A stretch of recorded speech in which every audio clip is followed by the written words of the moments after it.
Isolé dans le Montana, loin du monde du cyclisme, Tyler Hamilton se crée une nouvelle vie. Go get it.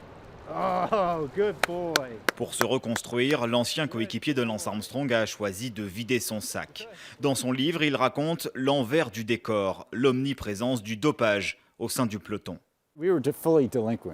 Nous étions des délinquants, presque des criminels. Il y avait un produit dont on ne pouvait se passer. C'était l'EPO. Tyler Hamilton décrit en détail les méthodes de l'équipe US Postal sur le Tour de France. Un certain Philippe suivait la course à moto parmi les touristes. Nom de code, Motoman. Le soir, il livrait l'EPO à l'hôtel sans laisser de traces. Il passait 2 semaines et demie sur la route. La plupart du temps, il faisait du camping. Il restait dans les parages et attendait notre appel ou notre SMS.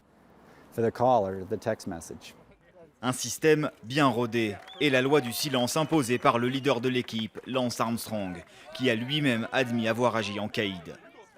Cette rivière coule dans ce sens. N'essaie pas de remonter le courant. Tu ferais mieux de nager dans le même sens que Lance Armstrong, sinon fais gaffe à toi. C'est l'omerta, la loi du silence. Tu ne parles pas. Non, tu ne parles pas. Tu n'essaies pas, tu ne vas pas à son encontre. Sinon ta carrière est finie. Tyler Hamilton n'aurait jamais cru entendre un jour les aveux d'Armstrong, des confessions qui pourraient servir d'exemple. Un grand champion du Tour de France admet avoir triché. C'est la vérité, la réalité. Cela profitera au sport dans l'avenir. Renié par le monde du cyclisme, Tyler Hamilton est aujourd'hui soulagé d'avoir enfin pu dire la vérité.